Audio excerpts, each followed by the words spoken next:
Welcome back to Affordable Housing 101. In Part 1, we learned some basics about affordable housing, what it is, who lives there, and the central financial challenge that affordable housing developers confront. In Part 2, we took a closer look at affordable housing finance and its tale of two budgets, examining both the operating budget and the development budget, and how the two are related.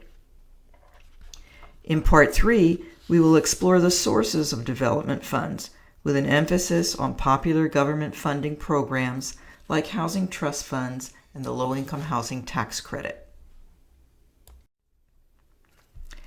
In Part 2, we learned that housing development is a tale of two budgets. Both the operating budget and the development pro forma must be financially feasible. That is, income must be greater than expenses. We learned that the two budgets are related in very important ways. First, decisions are made in the planning and design phase that will impact the operating expenses of the project. For example, low-quality materials may cost less in the development budget, but wind up costing more in ongoing maintenance. Second, the operating budget produces income that is used to pay the mortgage debt. The mortgage is a source of funds in the development budget. But because the rents that we can charge in affordable housing are restricted to 30% of household income, the net operating income is usually not enough to support a mortgage large enough to build the project. When the sources of funds in the development budget are not enough to cover the uses, we say there is a gap in funding. A lot of the field of affordable housing is about finding the money to fill that gap.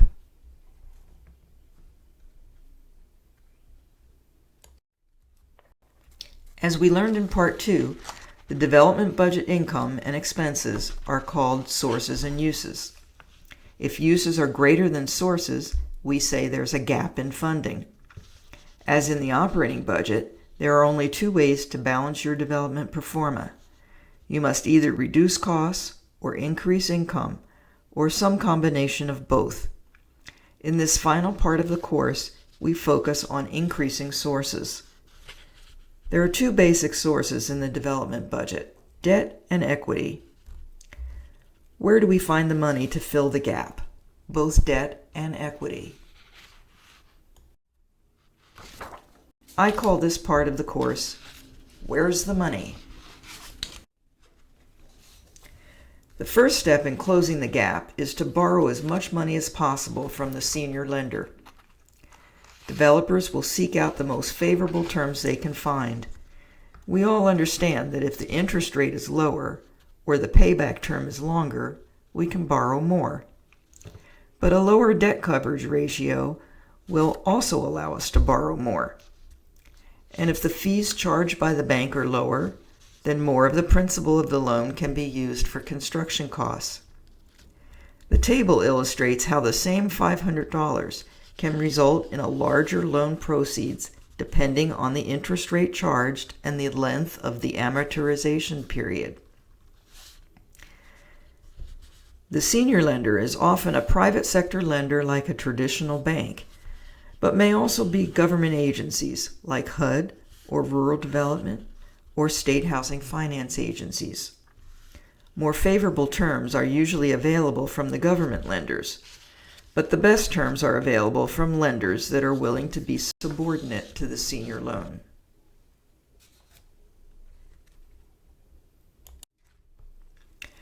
Government agencies and certain mission-based lenders are willing to make loans at terms that are very generous and that are subordinate to the senior lender. In addition, the seller of the property may take back a note on the purchase price, and the developer may choose to defer part of their fee to be paid back from the cash flow of the project over time. These become additional sources of debt.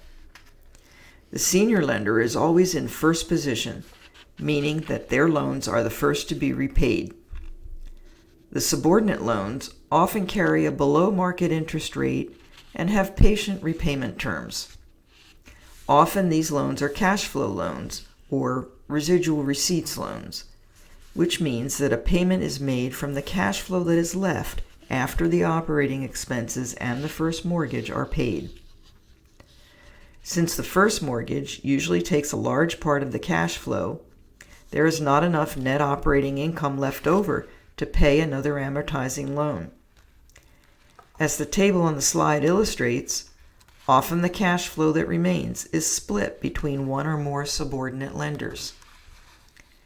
The best possible terms are 0% deferred, meaning that no interest accrues on the principal and no payment is due until some later period of time.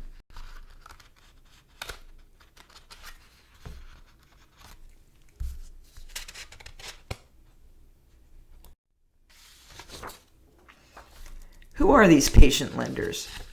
Government loans with generous terms can be made at the local, state, or federal level. Mission-based lenders include a variety of both for-profit and nonprofit agencies whose purpose is to make needed investments in community development and affordable housing projects.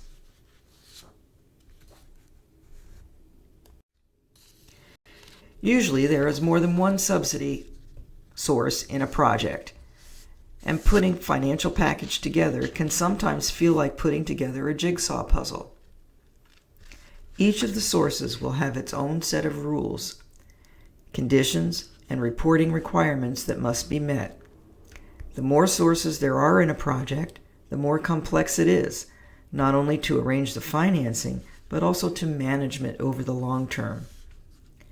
Here are some of the more common sources of affordable housing subsidy funding.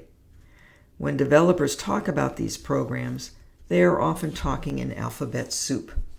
For example, CDBG, the Community Development Block Grant, or LIHTC, the Low Income Housing Tax Credit. The HOME program is funding through the Home Investments Partnership Act, and that is not an acronym. The letters do not stand for anything.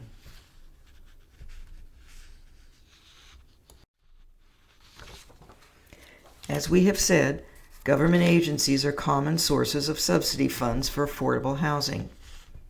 There's often fierce competition for these government dollars. Programs offered by local government or jurisdictions are often the most flexible type of funding. They give a local city or county the opportunity to set their own priorities and focus on local housing needs. They are financed by a variety of sources, including local taxes, dedicated funds from fees or other sources of revenue, and contributions levied on private sector developers. The most common type of award is a low-interest loan paid from the cash flow of a project. Some local jurisdictions also receive federal funds from HUD, such as Home and Community Development Block Grant funds, that they pass through to program recipients.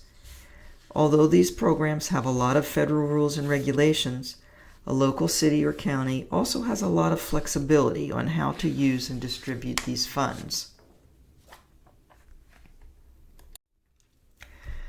Not all local governments are lucky enough to have their own source of affordable housing funds, but all states have some funds that they allocate through the state for affordable housing. State departments of community development administer home and CDBG funds that are distributed throughout the state according to a plan devised by the states themselves. At least 38 states also have some kind of housing trust fund. Each state also has a housing finance agency that, among other things, administers the low-income housing tax credit program. The finance agencies also have the authority to issue both taxable and tax-exempt bonds for public purposes, including affordable housing.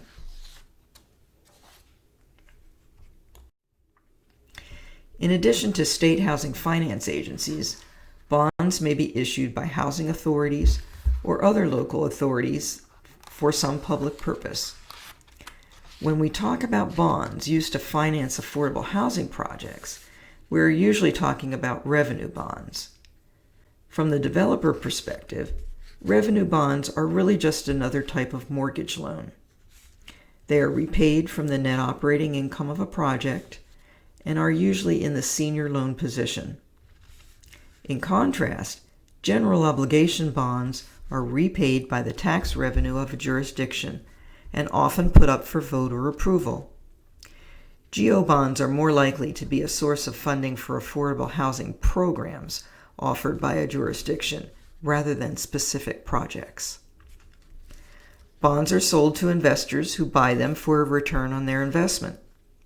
Those returns can be taxable or tax-exempt. Investors buy bonds through a public offering or a private placement can be arranged.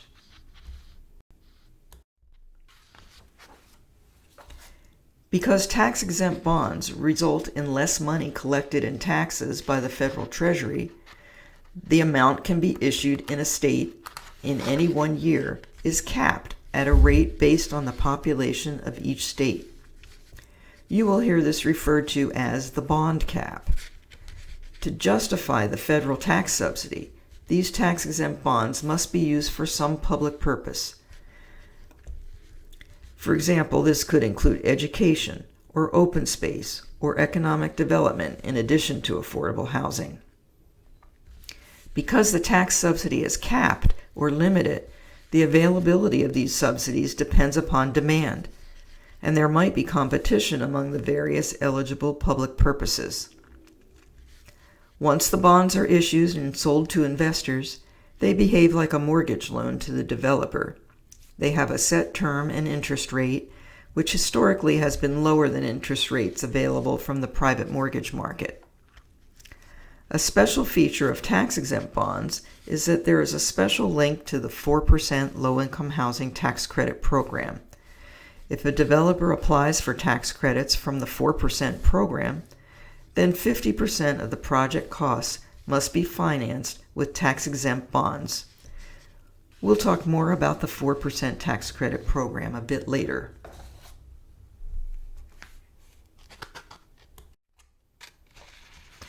Remember, there are two major sources in the development budget: debt and equity. Before we know how much gap financing we need from subordinate lenders, we have to know about equity. Equity comes into the project as money that does not have to be paid back. Developers may bring cash to the table from fundraising or organizational savings. They may also have equity in the property itself if they are renovating a project or redeveloping a site that they already own. Another common source of equity is grants from government, foundations, or corporations. Equity also comes into a project through various tax credit programs, like the Federal Low-Income Housing Tax Credit and federal and state historic tax credits, two of the most popular and productive sources of equity.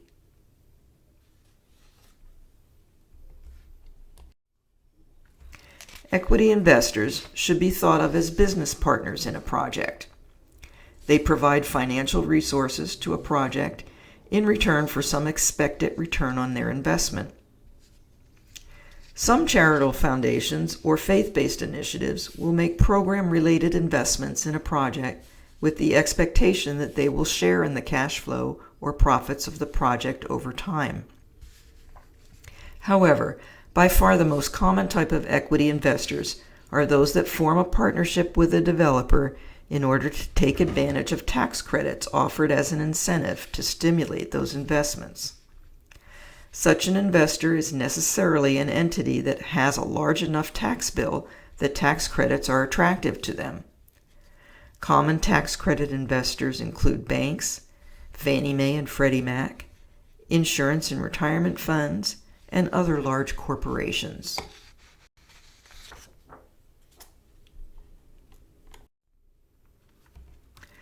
The Low-Income Housing Tax Credit Program, or LIHTC, is the #1 financing program of affordable housing in the United States today, producing roughly 3 million rental units since its inception in 1986. It was created as a way to encourage the private sector to help produce affordable housing. As such, it is not a housing program, but a tax program authorized under Section 42 of the IRS Code. Under the code, a LIHTC investor brings equity to a project, and over time, they are able to subtract up to 90% of that investment from their tax bill. The tax credit program is administered through state housing finance agencies, who have broad authority to design a program that meets the needs and priorities of their state within the parameters of the tax code. These plans are laid out in a plan called the Qualified Allocation Plan, or QAP. There are two basic types of low-income housing tax credits: a 9% program that is usually very competitive, and a 4% program. Developers do not need to compete for 4% credits, but, as we have seen, they must be able to finance 50% of the development costs through tax-exempt bonds. The QAP will describe the process for applying for the credits, how many credits are available, and how the competitive applications will be scored. The amount of equity that investors are willing to bring to a project is sensitive to current economic conditions, including things like the current corporate tax rate. How does the tax credit program work? Each year, a state receives an allocation of tax credit authority from the United States Treasury based on the population of the state. The State Housing Finance Agency designs and administers a process to allocate that tax credit authority to affordable housing developers.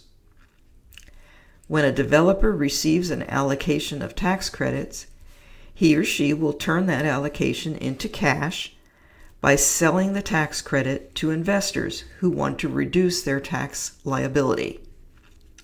Market conditions and things like federal tax policy impact how much a dollar of credit is worth. Before the tax reform of 2018, a dollar of credit in the Washington metropolitan region was selling on the market for as much as $1.10. Afterward, prices dropped below $1 for a dollar's worth of credit. Investors negotiate a partnership agreement with the developer and actually become a part owner of the project, which allows them to subtract a portion of their investment from their taxes, and also to benefit from the profits and losses of the development project. Their investment is paid into the project as equity, according to some negotiated schedule. Let's take a closer look at how this works.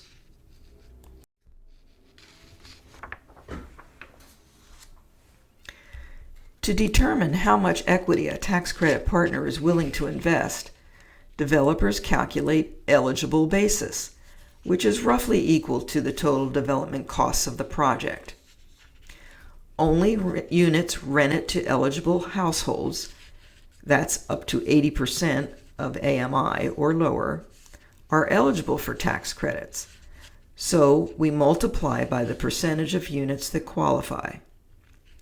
The applicable percentage refers to whether we are talking about the 9% credit program or the 4% program. The tax credits may be taken over 10 years, so we multiply by 10 to get the total amount of tax credit equity available.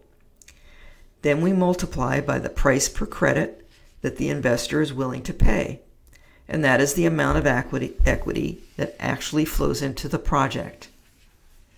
Now let's add some math to the illustration.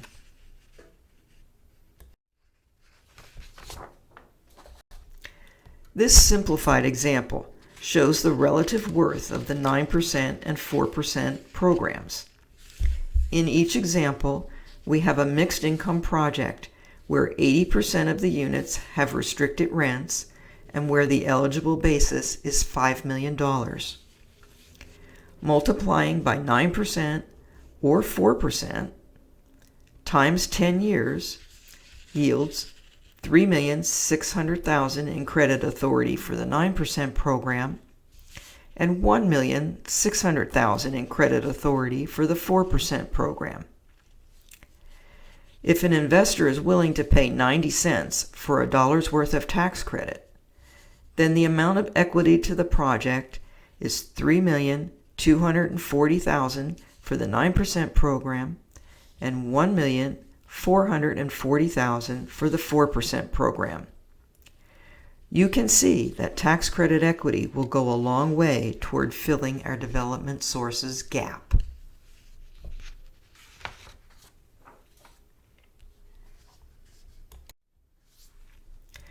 To continue our example, as we have seen, in the 4% example, half of the eligible basis, or $2,500,000, must be financed with tax-exempt bonds. The net operating income from the project must be enough to support at least this amount of debt. That leaves a gap of $1,060,000 that must be filled by one or more other subsidy sources to solve the puzzle. For example, a local housing trust fund, home funds, or grants or equity from some other source. When all the necessary funding is in place, it is time to build the project.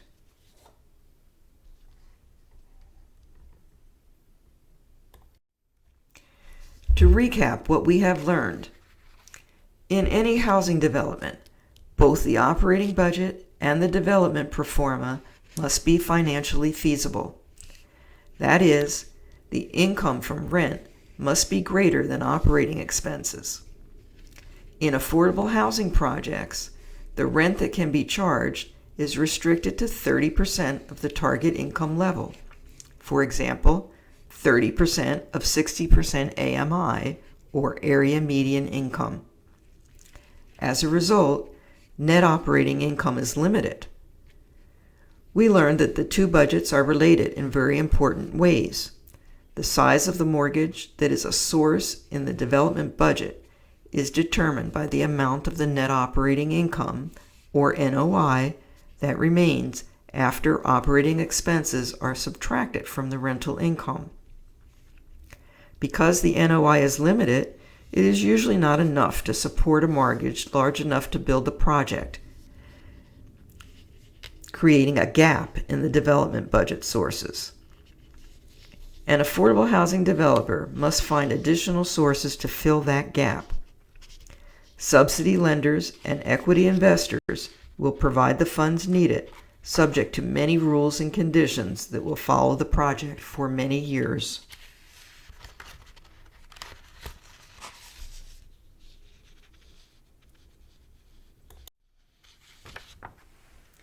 Of course, the goal of everything we have talked about is to provide safe, decent homes to people with modest incomes. When the project is ready, the property manager will qualify applicants, collect the monthly rents, maintain the units in good condition, enforce the terms of the lease, and make sure that the project is in compliance with all the rules and requirements of all the various funding sources.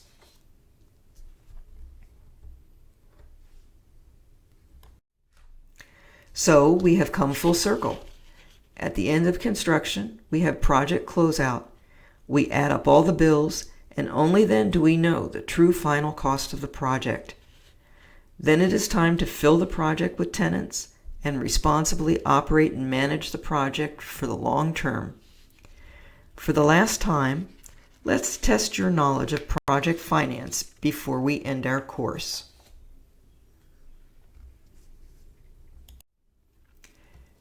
Choose the best answer.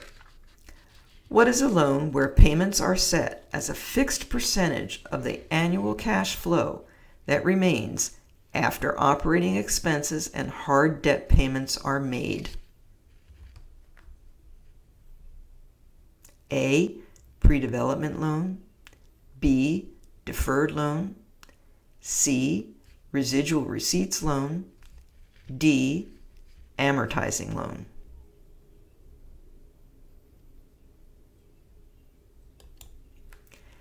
The answer is C, residual receipts loans. True or false? Bonds issued by state housing finance agencies come into a project as equity that does not have to be repaid.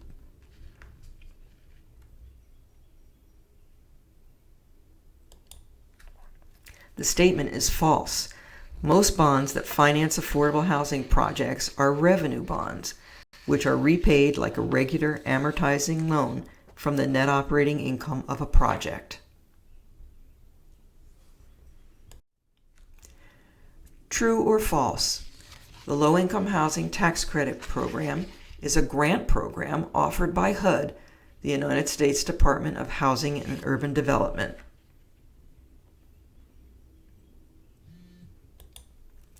This statement is false. The Low-Income Housing Tax Credit Program is authorized under Section 42 of the IRS Code, and it's a tax program.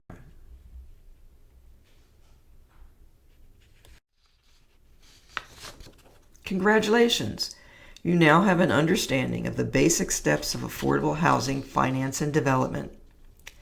You understand that housing affordability is based on how much the tenants must pay for rent, and that to be affordable, a household should pay no more than 30% of their income for rent.